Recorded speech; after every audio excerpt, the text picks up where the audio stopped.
नमस्कार, मैं Rakesh Sharma your mind opener channel से आज एक विशेष मुद्दे के साथ विशेष बातचीत के लिए मैं आपके सामने। आज का मुद्दा रहेगा मैरिटल रेप। बहुत चर्चा में है, बहुत दिनों से इस बात पर चर्चा हो रही है। दिल्ली हाई कोर्ट में इस पर बहुत गर्मा गर्म बहस हुई। दो जज की बेंच ने, डबल बेंच ने इसको सुना और बहुत लंबे टाइम तक सुना। Regular day by day, day to day basis पर सुना और उसके बाद अपना जो जजमेंट दिया वो स्प्लिट जजमेंट आ गया। दो जजों में से एक ने उसको यस कहा, एक ने उसको नो कहा। तो अब ये मामला फिर फर्दर लटक गया है। तब तक फिर इसमें पूरे देश में चर्चा है कि weather the relationship or the sexual intercourse with the wife without her consent by her husband should be penalized, should be categorized as an offense under 376 means rape. क्या ये होना चाहिए? क्या विदाउट कंसेंट अगर कोई भी इस तरह की बात होती है तो उसको रेप की कैटेगरी में लाना चाहिए? एक पक्ष कहता है कि लाना चाहिए, एक पक्ष कहता है कि नहीं लाना चाहिए। कुछ अपनी कॉन्सिक्वेंसीज बताते हैं, दूसरा पक्ष अपनी कॉन्सिक्वेंसीज बताता है। नारी, महिला, जो भी आप फीमेल जो कैडर है, वो इसे अपनी स्वतंत्रता की बात करके दुहाई देता है कि ये हमारी फ्रीडम है। ये, और अगर ऐसा नहीं होता है तो ये हमारी फ्रीडम पे कुठाराघात है, हमारी फ्रीडम को इसमें कहीं ना कहीं ठेस पहुंचती है, चोट पहुंचती है। एज पर आईपीसी सेक्शन 375 का जो एक्सेप्शन 2 है, उसमें यह है कि अगर कोई आदमी विदाउट कंसेंट किसी के साथ सेक्सुअल रिलेशनशिप बनाता है तो वो रेप नहीं माना जाएगा, बशर्ते कि वो उसकी वाइफ हो और वो एक 15-18 साल से ऊपर की, तो उसमें उसको रेप नहीं माना जाएगा। एक्सेप्शन को हटवाने के लिए कुछ महिला संगठन कोर्ट में गए कि नहीं साहब, ये गलत है, इस एक्सेप्शन को नहीं हटाना चाहिए। No means no. If consent नहीं है तो नहीं है, चाहे वो वाइफ है, चाहे वो अननोन लेडी है, चाहे वो कोई भी नॉन लेडी। अगर नो है तो इट मीन्स अगर उसके नो के बाद भी ये सब हुआ तो वो रेप की कैटेगरी में आना चाहिए। तो डॉक्टर मोहिंती हमारे साथ हैं भोपाल से, नेशनल लॉ कॉलेज में आप डीन हैं। हमारे साथ डॉक्टर रीता जयरथ हैं। आप इंटरनेशनल लेवल पे सेलिब्रिटी हैं और इंटरनेशनल जज हैं। उस पर जो आपका बॉडी बिल्डिंग का जो पूरा एक साम्राज्य है पूरे विश्व, पूरे वर्ल्ड में, आप उसकी आइकॉन हैं। और आप मल्टी नेशनल, मैं कहूँ, या मल्टी टैलेंटेड पर्सनैलिटी हमारे बीच में है। ये नृत्यांगना भी हैं, ये फिटनेस एडवाइजर भी हैं, बॉडी बिल्डर भी हैं और एक बहुत अच्छी इंसान भी है, जो जिसलिए हम उनकी बहुत ज्यादा तहे जान से इज्जत करते हैं। हमारे साथ हाई कोर्ट की एडवोकेट नीना शर्मा जी हैं। वो भी इस विषय पे बहुत कुछ बोलती रही हैं। हमारे साथ एडवोकेट रीटा पुनिया है। तो हम लोग आज इसी बात पर बात करेंगे। डॉक्टर मोहिंती, मैं पहले आपके पास आ रहा हूँ। क्या जो मैंने अभी ब्रीफ किया, क्या इसको रेप की कैटेगरी में लाना चाहिए, इसको पेनलाइज करना चाहिए? अ, देखिए राकेश जी, ये मुद्दा तो बहुत कंट्रोवर्शियल है। और जो भी आपने कहा है कि भाई दोनों जो हाई कोर्ट के जज जस्टिस शकलदार और राजीव शकलदार होते, उन लोग को ऐसे लगा कि क्या हमारी दूसरे जज भी यही कह रहे हैं कि नहीं नहीं, ये नहीं होना चाहिए, क्योंकि रेप जो कॉन्सेप्ट है एक बहुत बड़ा संगीन अपराध है। लेकिन सवाल है कि घर की दीवार में जो फैमिली के अंदर क्या हम नॉन कंसेंसुअल सेक्स को रेप का परिभाषा में ला सकते हैं? क्योंकि वहाँ पे 2 चीज़ बात होती है। एक तो पहले बात होती है कि ये क्या है, हमारा ये दोनों में संबंध क्या है? जैसे नो मीन्स नो, अगर वो बाहर लोग हैं, बाहर के कोई अनजान व्यक्ति है या आपका परिवार से बाहर है या आपका जहाँ पे शारीरिक के संबंध को स्वीकार किया जाए उसके बाहर है, तब तो बात अलग है। लेकिन जहाँ पे शादी जो लोग डिफाइन करते हैं कि मैरिज क्या होता है, कि marriage is a union between 2 persons to procure a family, to have a family.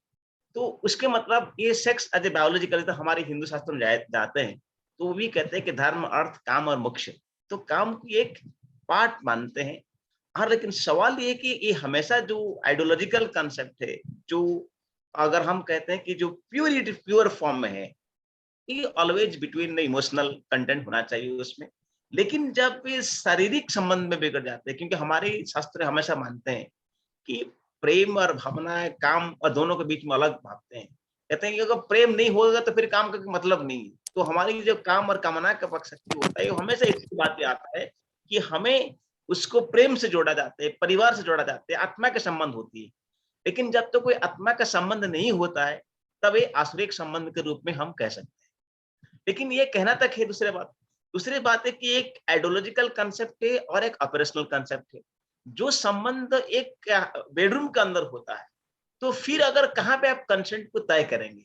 क्या आपके पास, क्योंकि कानून सबूत मांगता है, एविडेंस कहता है। वहाँ पे क्या होता है, वुमेन कहते हैं नहीं, मैंने कंसेंट दिया नहीं है। पुरुष कहता है कि नहीं, मैंने कंसेंट लिया है। और वो कहीं कंसेंट इम्प्लिसिट है और कहीं कंसेंट एक्सप्लिसिट है।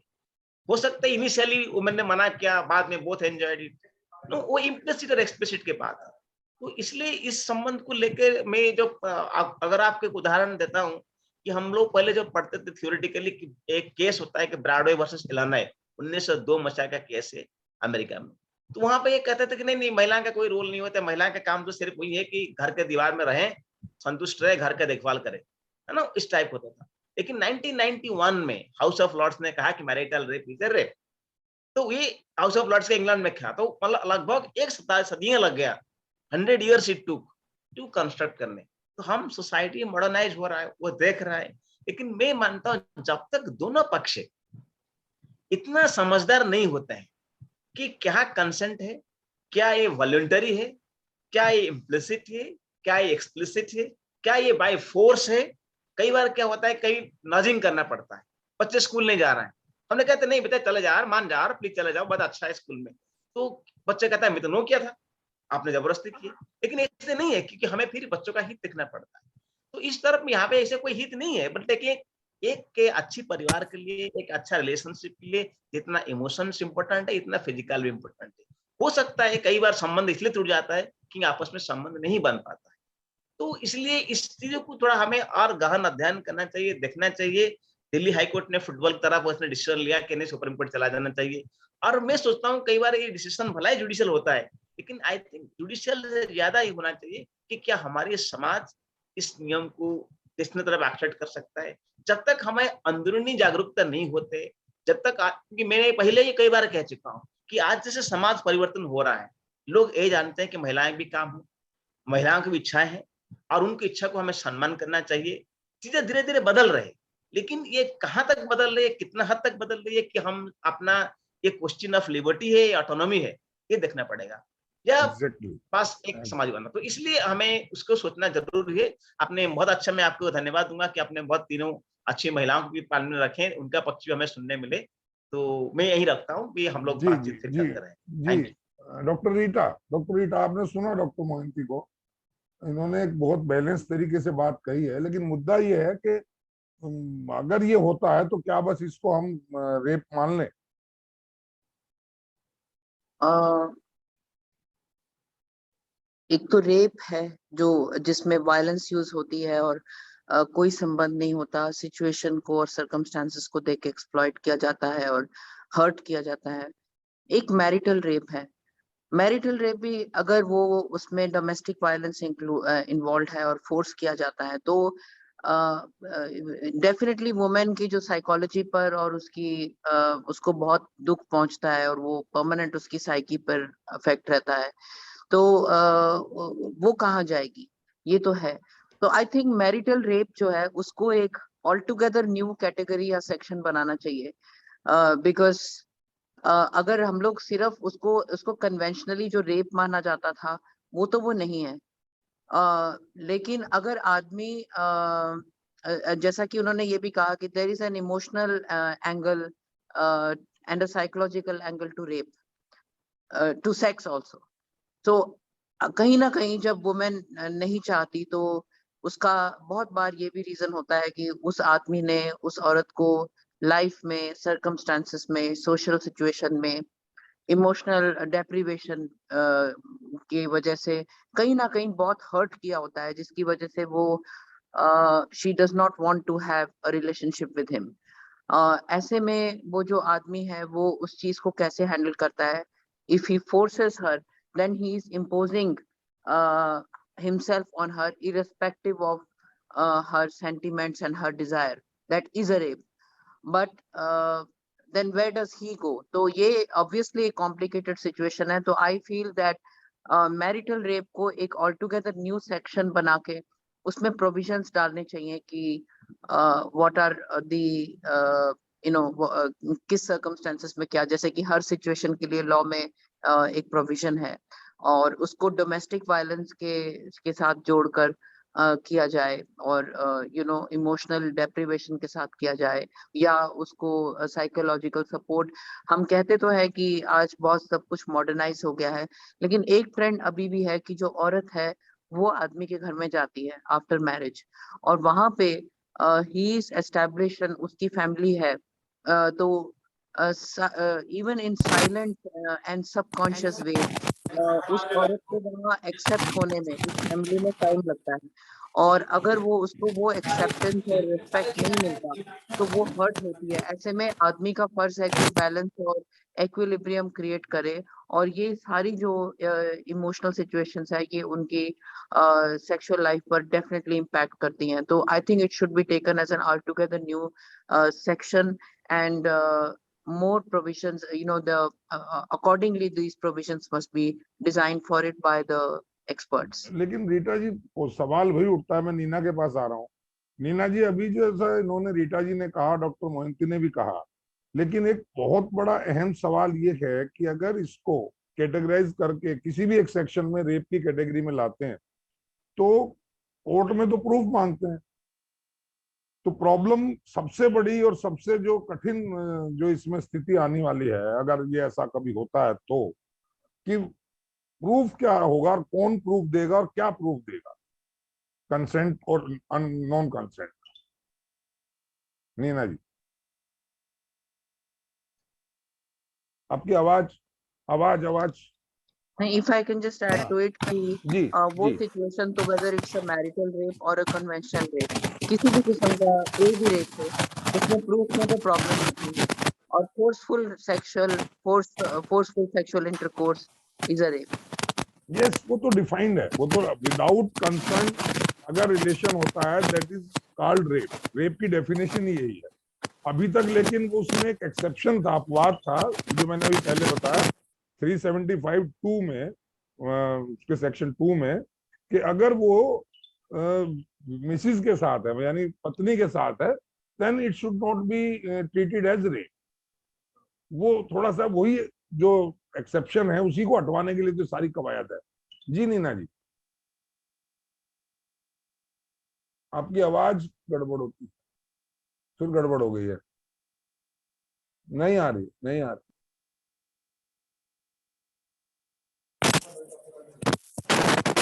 भाई सर, जी, मैं कह रही हूँ सर, जो ये आज शब्दावली नाम दिया गया है, ये तो देखो, जो आज हम लोग इस विषय पे बात कर रहे हैं, तो ये तो सर 4 युगों से चल ही रहा था, लेकिन इसको आज एक नाम देकर के जो रिकॉग्नाइज किया गया इस चीज को, मैरिटल रेप, तो ये तो अब हमारे को पता चला कि मैरिटल रेप होता क्या है. ये तो होता तो आया ही है और हो भी रहा है, और इसका सबूत भी कोई नहीं है सर.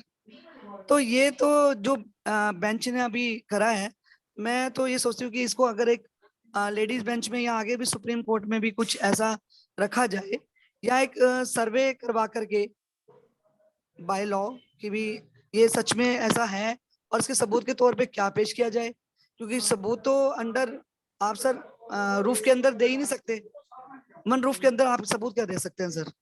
उस प्राइवेसी का कोई प्रूफ ही नहीं है सर. तो ये मैं थोड़ा सा ये कहना चाहूंगी कि हम लोग ठीक आपने वो रखा एप्रीहेंशन की अंडर द रूफ, और वेरी इन और बॉर्डर वे में कहा जाए तो ब्रॉडर वे में कि बेडरूम में सीसीटीवी नहीं है, बेडरूम में कोई वीडियो नहीं चल रहा है, बेडरूम में कोई ऑडियो रिकॉर्डिंग नहीं हो रही है, तो वहां तो ये बड़ा टिपिकल होगा.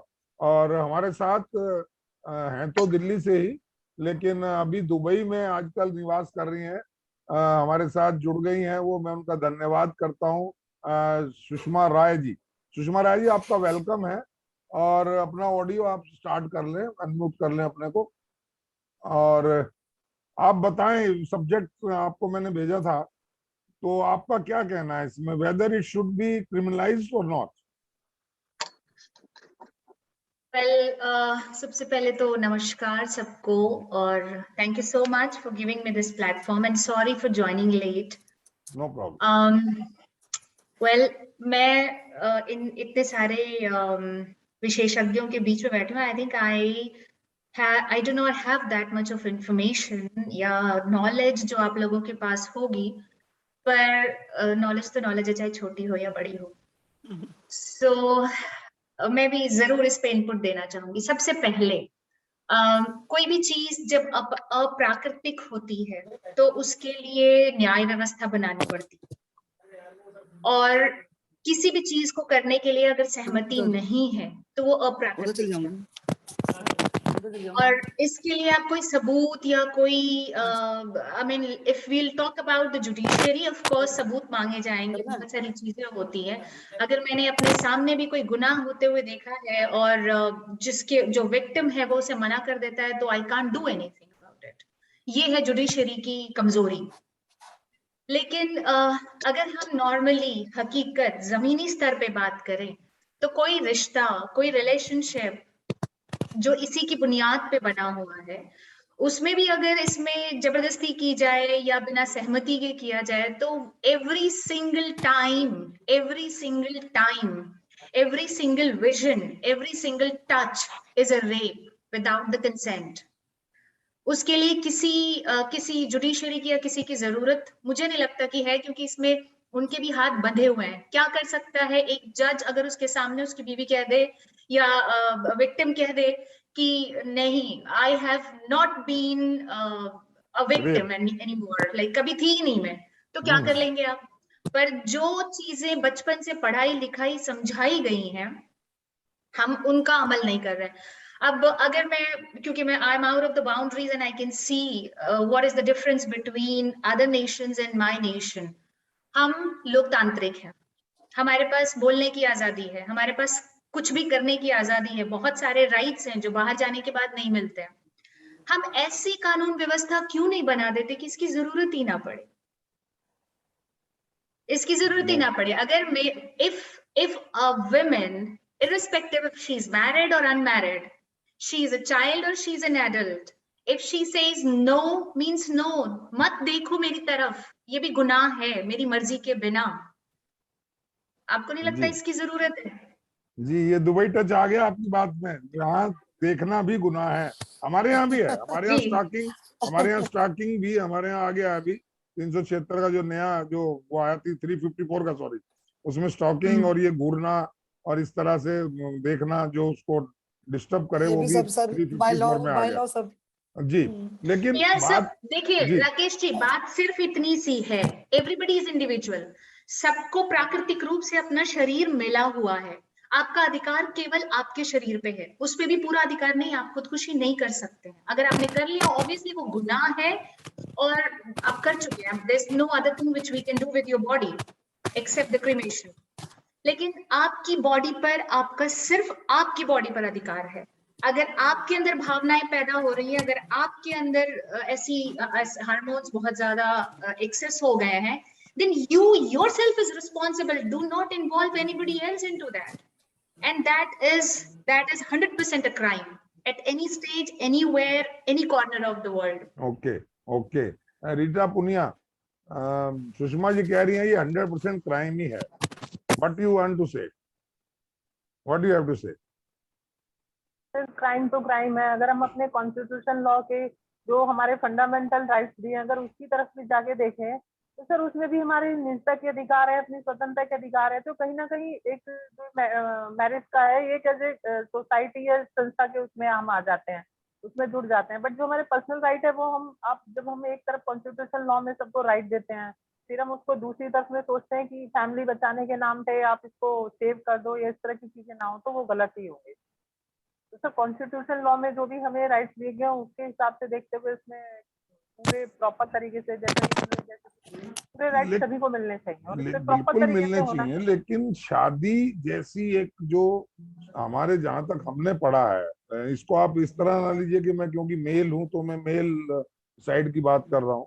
हमारे यहाँ जो शादी है वो एक बिल्कुल डिफरेंट है। वो बंधन नहीं है। बंधन जहां होगा वहां वहां डोमिनेशन होगा, वहां बंधन होगा, वहां उसको तोड़ने का या खोलने का प्रयास होगा।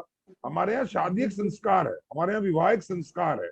कुछ लोग कहते हैं शादी के बंधन में बंधने जा रहे हैं, वो एक गलत परिभाषा है।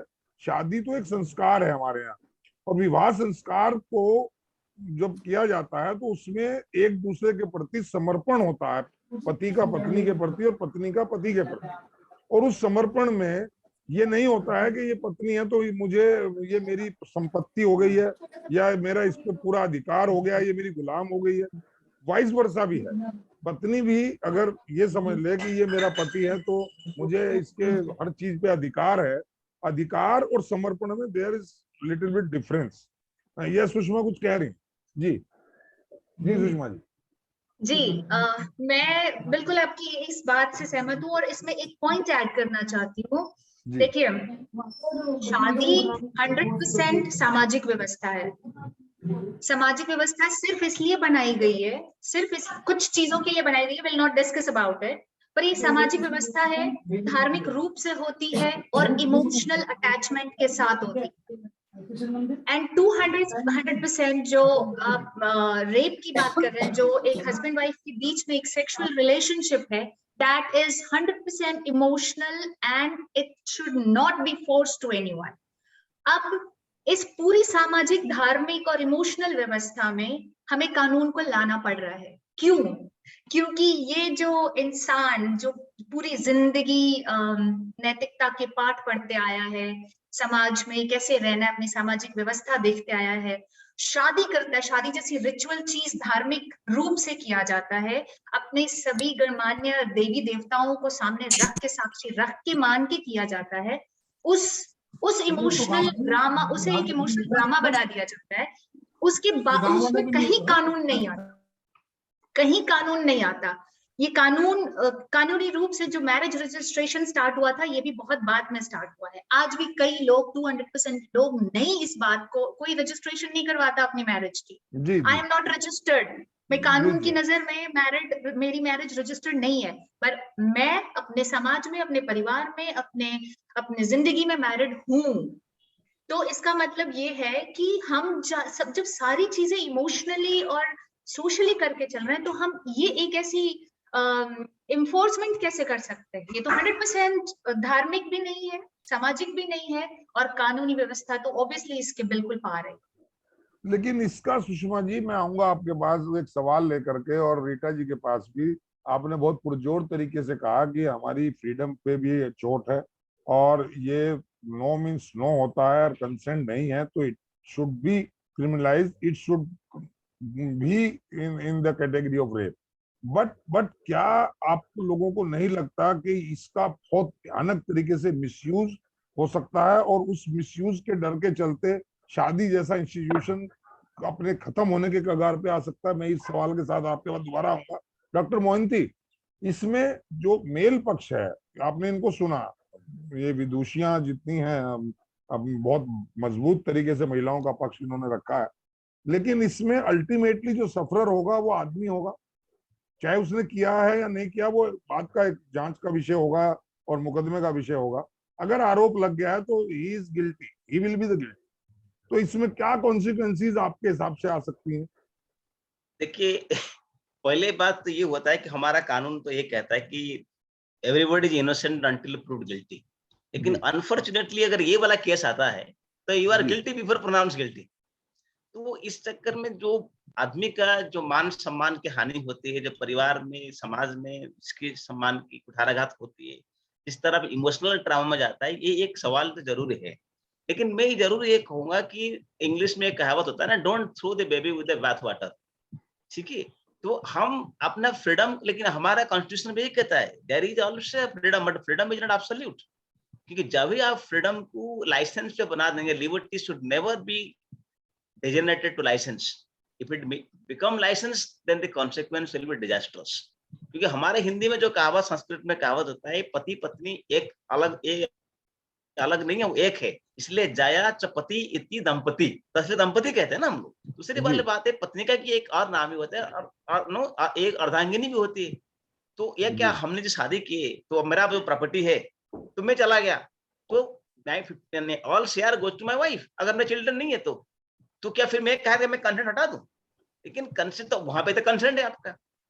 सवाल ये कि जो कंसेंट हम जिस तरफ देखते हैं वो इस तरफ नहीं हो। अच्छा, ये जो मैरिज कंसेप्ट है ये वेस्टर्न कंसेप्ट है, तो उनको ये कहना पड़ता है कि दैट इज व्हाई दे से नो मींस नो, क्योंकि आज हमारा बीबी एक से, कल वाई होगा, परसों जेड होगा। तो ये हो सकता है ना कि हमारा तो ऐसे नहीं, हम तो मानते हैं कि भाई ये 7 जन्म का रिश्ता है, तो it is more of A relationship of both emotional. और आप जिसे करते ना कि इमोशनल है, फिजिकल है, एंड हमारे marriage is not made for sex. Our marriage, हम लोग क्या कहते हैं कि नो पुत्रार्थ, किसमें अलग कहा था, संतान के लिए होता है, पुत्रार्थ वंश चलाने के लिए।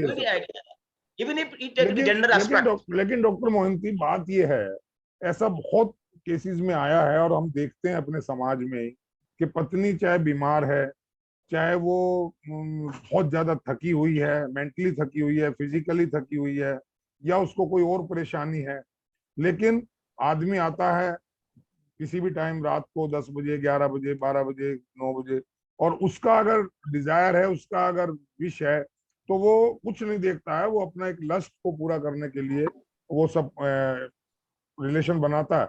और उसमें कहीं ना कहीं मुझे ऐसा लगता है, जो मेरी स्टडी है, कि उसमें लेडी जो है, जो भी फीमेल है, वो फिजिकली तो टॉर्चर होती है, मेंटली भी उसको लगता है कि he is not his husband, her husband. ये कहीं कोई ऐसा अननोन आदमी है जिसको मेरी सेंटिमेंट से, मेरी फीलिंग से, मेरे सिचुएशन से कोई लेना देना नहीं है। इसको अपनी लस्ट पूरा करने के लिए ये मेरे को एज ए मतलब जागीर समझ के मुझको यूज कर रहा है। ये बहुत जबरदस्त वो है। और इस पर भी दुर्भाग्य ये है, इस पर भी दुर्भाग्य ये है कि वो जो कैटेगरी है वो लोअर टॉर्डन में बहुत ज्यादा है, वो लोअर मिडिल क्लास में बहुत ज्यादा है, रूरल एरियाज में बहुत ज्यादा है, और वो आज भी उस पोजीशन में नहीं है कि अगर ये रूल बन भी गया है, कानून बन भी गया, तो वो खड़े होकर उसके खिलाफ कंप्लेंट करें। ये कंप्लेंट करना, मैं समझता हूँ, इस कानून बनने से भी ज्यादा टिपिकल काम होगा। क्यों रीटा जी? रीटा जी जी रीटा कौन सी रीटा? 2 रीटा जी, आप ही रीटा जी तो हैं, वो तो रीटा खाली है। She is my associate. You are respected, Rita ji. we are all respected and I'm very humble. Thank you. I feel that, as I said earlier, this is a very sensitive matter, but definitely जैसा कि कहा भी गया है कि भगवान ने हमें हम लोग अकेले आए हैं. At the end of the day, when a woman goes through the pain of childbirth, or when she is sometimes tortured by her in-laws, इतना rampant है ये हमारे country में. जब इतना कुछ होता है तो she faces it single-handedly. When she comes leaving her parents, अपने माँ बाप को छोड़ के ससुराल में आती है, तो अगर उसका हस्बैंड उसको सपोर्ट नहीं करता तो वो अकेली होती है. और ये भी सब लोग एक्सेप्ट करते हैं कि जो सेक्सुअल लाइफ है एक हस्बैंड वाइफ की, उसमें इमोशनल और साइकोलॉजिकल इम्प्लीकेशंस बहुत ज्यादा होती हैं. तो ये बात तो आई थिंक सब लोग एग्री करते हैं कि कंसेंशुअल होना चाहिए और फोर्स्ड नहीं होना चाहिए. तो the women is not obliged just the way a man is not obliged. It can be the other way around. When a woman wants to be sexually satisfied, तो वो तो आदमी को जाके रेप नहीं करती. She reconciles. The onus is on her to control herself. She is not forcing him or hurting him or banging him. Why is it always कि एक आदमी ही रात को ड्रिंक करते हैं, जैसा कि आपने बताया लोअर मिडिल क्लास स्ट्रेटा में ज्यादा है, आदमी ही हमेशा ड्रिंक करके आते हैं और अपने आप को फोर्स करते हैं. लेकिन औरत तो कभी नहीं कहती. जब औरत को मन होता है तो शी जस्ट फील्स बैड और maybe she just reconciles with the situation and moves on. तो अब शायद कहने लगे, अब मॉडर्न वुमेन कहने लगे कहीं कहीं, ऐसा नहीं है बिल्कुल 100% कहने लगे. बट डिनायल अगर नहीं कर हस्बैंड सकते नहीं हैं। अलाउ करते तो वो उसको मारती पीटती हाँ नहीं है। हाँ वी हाँ, are yes talking yes about the yes general population. Yes, force नहीं तो कर सकती, civil रिक्वेस्टिंग मोड service, में एक एंजॉइंग मोड में ट्राई कर सकती है। yes. जी जी सुषमा जी, जी जी रीटा जी कुछ और So कह रहे rape is a rape. हैं? That I think जो consensual नहीं है that is a rape. और मुझे ये लगता है कि इसको क्रिमिनलाइज, प्रूफ तो इवन नॉर्मल रेप के लिए भी प्रूफ नहीं होता। और कि हम लोग कैसे प्रूफ करें, जहाँ पे भी एक औरत का रेप होता है, जहाँ पे हस्बैंड नहीं है, तो वो पहले वहां भी सीसीटीवी कैमरा नहीं होता। ऐसा नहीं है कि वहां के लिए सब प्रूफ मिल जाए। वो भी जी और जगह जंगल में ले जाके अपने घर वाले ही कभी कभी रेप करते हैं, जो रिश्तेदार होते हैं वो चाइल्ड अब्यूज करते हैं। ये सब चीजें हर जगह तो सीसीटीवी नहीं होता। जहां भी होता है तो the perpetrator of the crime make sure from his end that the chances of getting revealed are very minimum. तो प्रूफ की तो बात वही है, बट ओनली थिंग इज कि व्हेन अ वुमन सेज कि I have been raped, at least the cognizance must be taken, and she has to be believed. If the law has no choice, she should be given the right over her body. और जहां ये misuse होने की बात आती है, I feel very strongly that marital rape or any rape is a rape, and उसके लिए अलग provisions और अलग section होना चाहिए. It should good not be good the good. conventional rape, जी because men Sushma are ji, also do human you beings. Support Rita ji? Unmute कर लीजिए, बिल्कुल सर, मेरा तो सपोर्ट है, मैम की बात से मैं टोटली ओके एग्री हूँ। ओके सुषमा जी आप अनम्यूट कर लीजिए। जी, जी मैं तो पहले ही कह रही हूँ कि बिना जी किसी, I mean you only have right on your own body, except that you do not have any right to किसी को देखने का भी, किसी को स्टॉक करने का भी, किसी से बिना परमिशन के बात करने का भी अधिकार किसी को नहीं है। और रेप तो बहुत बड़ी चीज है। It's not about only marital rape, it's about the rape at any as, any time, anywhere. It should not be promoted. इसके लिए कोई प्रूफ की जरूरत नहीं है। पर हाँ, whether कानूनी व्यवस्था it में will इसकी be with जरूरत wife इसलिए or है there is a क्योंकि slight लोग difference गलत between फायदा भी wife and a उठाते हैं इसका। unknown lady. There is a little bit difference between wife and unknown lady. Yes, but consent तो हर जगह चाहिए। Okay okay. The problem is that wife के ऊपर ज्यादा कंट्रोल होता है। आप एक रेप को भी बाहर छोड़ दो, अगर एक नॉर्मल हाउस होल्ड है, डोमेस्टिक हाउस होल्ड, तो जो कई दफा मदर इन लॉज होती हैं, वो बहू के ऊपर ज्यादा टॉर्चर करती हैं, लेकिन सर्वेंट के ऊपर नहीं करती। उनको पता है सर्वेंट को टॉर्चर करेंगी वो अगले दिन दूसरे घर में चला काम कर जाएगा लेगी, और जो बहू जो पत्नी है, है वाइफ है या बच्चों को बहू छोड़ है, के वो नहीं जाएगी। घर बचाने के चक्कर में सहन करेगी हाँ, और उसको बर्दाश्त करने की उसको कमजोरी मान ले और उस कमजोरी का हाँ। फायदा दूसरा पक्ष उठाता है। बहुत तो बढ़िया ढंग से हम आपने लोग बात अपनी की रीटा जी। प्रोफेशनल लाइफ में भी बिल्कुल दूसरों को कंट्रोल नहीं कर सकते। We only have control over our thoughts. अगर हमारे साथ प्रोफेशनली भी कोई पॉलिटिक्स कर रहा है, कुछ भी गलत कर रहा है, तो हम ये डिसाइड कर सकते हैं कि अब हम क्या करें इस सिचुएशन में। हम दूसरे को कंट्रोल नहीं कर सकते हैं। ओके, तो आज इस चर्चा को मैं यहीं विराम दे रहा हूँ। समय की थोड़ी मेरी लिमिटेशंस हैं और आपने रीटा जी, सुषमा जी और रीटा पुनिया, आपने अपना पक्ष बहुत मजबूत तरीके से रखा है। डॉक्टर मोहंती ने इसकी कॉम्प्लिकेशंस के बारे में जो बताया, बात बिल्कुल ठीक है। एक लिबर्टी को हर्ट नहीं होना चाहिए, लिबर्टी फ्रीडम को हर्ट नहीं होना चाहिए, लेकिन ये इतना सेंसिटिव मुद्दा है, इसको बहुत ही तरीके से इसमें थोड़ा सा तो कहीं ना कहीं कंसिडरेशन रखना पड़ेगा कि इसमें फैमिली और जो मैरिज इंस्टीट्यूशन है वो ना खराब हो जाए, उससे लोग भागना शुरू ना हो जाए और एक अराजकता की स्थिति ना हो जाए कि लोग शादी के नाम से डरे, ऐसा भी ना हो जाए। वो उसको देखते हुए कुछ ऐसी अमेंडमेंट करनी पड़ेंगी जिससे कि नहीं राकेश जी, औरत की एक फ्रीडम सेकंड भी हो, उसमें एक, औरत की फ्रीडम भी हाँ, बरकरार नहीं, रहे, डिग्निटी भी रहे, लिबर्टी भी रहे और मेन पक्ष, आदमी वाला पक्ष भी जो है वो विक्टिमाइजेशन उसका ना हो। इन्हीं सब बातों के साथ हम दोबारा इस चर्चा को फिर आगे जारी रखेंगे, क्योंकि ये बहुत बड़ा विषय है और इसमें बहुत सारे विचार आ सकते हैं। तब तक के लिए मैं आप सब लोगों का दोबारा धन्यवाद करता हूँ। रीटा जी, आपका बहुत बहुत धन्यवाद।